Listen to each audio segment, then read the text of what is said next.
MS યુનિવર્સિટીની faculty of કોમર્સમાં BBA admission પ્રક્રિયા માટે મોક ટેસ્ટ યોજાયો હતો અને મોટી સંખ્યામાં વિદ્યાર્થીઓએ મોક ટેસ્ટ આપ્યો હતો।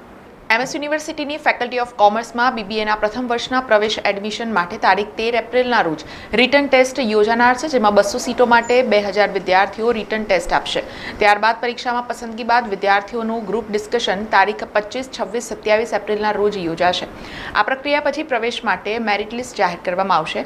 ત્યારે એમએસ યુનિવર્સિટીના બીબીએ સ્ટુડન્ટ્સ એસોસિએશન દ્વારા બીબીએની પ્રવેશ પરીક્ષાની તૈયારી કરતા મહત્વાકાંક્ષી વિદ્યાર્થીઓને મદદ કરવા માટે એક મોક ટેસ્ટનું આયોજન કરવામાં આવ્યું હતું। આ મોક ટેસ્ટમાં વિદ્યાર્થીઓએ 3 સેશનમાં ટેસ્ટ આપ્યો હતો। યુનિવર્સિટી દ્વારા વિદ્યાર્થીઓ માટે ગુજરાત કોમન એડમિશન સર્વિસનું રજિસ્ટ્રેશન ફરજિયાત કર્યું છે। વિદ્યાર્થીઓ માટે સ્કેન કરીને નોંધણી પ્રક્રિયા માટે હેલ્પ ડેસ્ક અને એમએસયુના પ્રોગ્રામ્સની માહિતીની વ્યવસ્થા ગોઠવવામાં આવી છે। मैं खास करके बोलता हूँ कि कोई भी बच्चा अगर जिकास में रजिस्टर्ड नहीं है, जिकास है गुजरात कॉमन एडमिशन सर्विसेज, ये गुजरात सरकार के मिनिस्ट्री ऑफ एजुकेशन की तरफ से सभी पब्लिक यूनिवर्सिटी में सब जगह एडमिशन ऐसे होंगे, तो उसमें रजिस्ट्रेशन तो आप बिना भूलिए कीजिएगा। कई पेरेंट्स को मैं ये कहना चाहता हूँ कि या बच्चों का कहना चाहूँ, अगर आप सोचोगे एमएसयू में आपने 600 रुपये भर दिए और आपका हो जाएगा एडमिशन या आप क्वालिफाई हो जाएंगे एडमिशन के लिए, तो नहीं होंगे। भले आप मेरिट में आएंगे तो भी आपको नहीं लिया जाएगा, क्योंकि आपका रजिस्ट्रेशन जिकास में नहीं है। जिकास में आप लॉगिन आईडी बनाइए, अभी इतना ही हो रहा है वहाँ पे, और उसके बाद आप एलिजिबल हो जाते हैं एमएसयू के लिए। वहाँ आपने 600 रुपये भरे होंगे। उस दिन आपको 13 तारीख को, यानी आज 10 तारीख हो गई, 13 तारीख को रविवार को हमारा जो यहाँ पर रिटर्न एग्जामिनेशन है, सीटिंग अरेंजमेंट हमने मेल कर दिया है। एक फॉर्म हमने भेजा है कि जिस फॉर्म में हमने सभी पर्टिकुलर डिटेल सर मांगे हैं।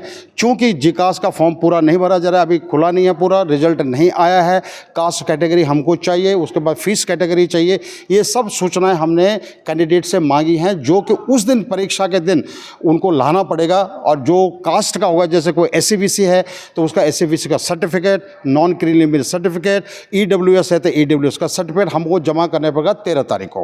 MS મેન્ટેનન્સ આપવા માટે બીબીએની મોક ટેસ્ટ આપવામાં આવી છે આજે।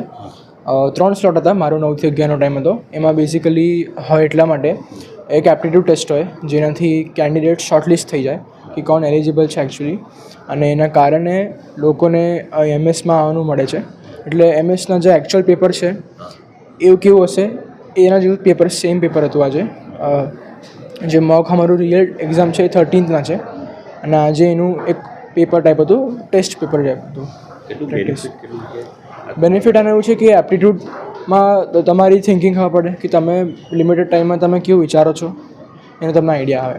એમએસયુમાં હું બીબીએની મોક ટેસ્ટ આપી છે, જેના માટે મને આગળ જે 13 એપ્રિલના છે એના માટે મને પ્રિપેર કરવા ઇઝી પડશે। તો મારા બહુ બધા સિનિયર્સ છે જેમને મને આ એન્કરેજ કર્યું કે આપ, અને પછી એમાં બહુ બધા ક્વેશ્ચન્સ પૂછેલા, અમુક એપ્ટિટ્યૂડ હતા, અમુક લોજિકલ હતા, અમુક મેથેમેટિકલ હતા।